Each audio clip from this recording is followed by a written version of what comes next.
Where do I begin with this? Hey, yo, what the fuck? If you haven't been following Eric July's legal dispute with the International School of Ministry over the Isom comic book, July recently explained in a video that negotiations had broken down between the two parties and the school was proceeding with its trademark lawsuit. In this video, July told an out-of-universe story about how the comic book character came to have his name, by being named after one of July's ancestors, Isom Knox. Isom is the first name of the second-generation patriarch of my family, Isom Knox. He was born in 1851 in Arkansas. He's my great-great-great-grandfather. In the Rippaverse, Isom's real name is Avery Silman, and his last name is based on Isom's wife's name, Mary Jane Silman, my great-great-great-grandmother. His first name, Avery, is based on my great-grandfather, Avery Knox, who was born in 1897 and is Isom's grandson. As you can see, Isom isn't a random name. It's my creative way to honor my family. After July revealed this information, someone saw an opportunity to get attention from Dick Masterson, who has been in a feud with July for, I guess, a couple months now. This clout seeker found the grave of Isom Knox and posed with it. I guess I need to get a few things out of the way. This video isn't really about Isom the character, or my opinion on the books. I'm actually not the biggest fan of the Isom books so far, although I will say that the customer service I received from Rippaverse was top-notch. This isn't really about the International School of Ministry either. I'd never heard of them until the lawsuit came up. This isn't even really about Eric July. I find him entertaining. Fuck them hoe-ass roads. But he's a big boy, and he can take care of himself. And this certainly isn't about Dick Masterson, a man whose heart bleeds with his compassion for pedophiles. This video is about us, the people who are trying to tell stories and make a name for ourselves on our work. Whether or not our work is good or bad, loved or hated, praise and criticism are all fair game. Hopefully we can all use both to become better at what we're trying to do.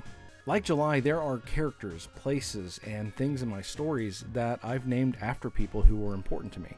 People I want to honor in whatever small way I can. Does that mean that that person who I tried to honor with my work is somehow not even just fair game for words, but fair game to be visited by unhinged people looking to impress a failed Hollywood writer?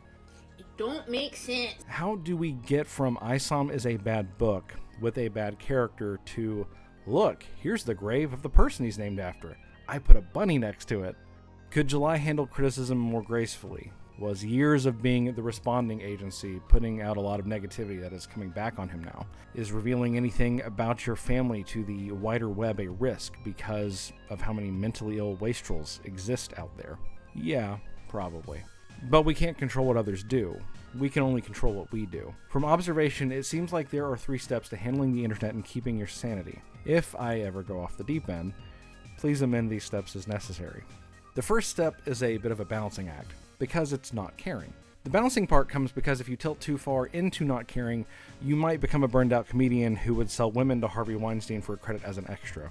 You don't want to do that. The second step is to identify your enemies. Be cordial to people. Be as nice or professional as you want or need to be.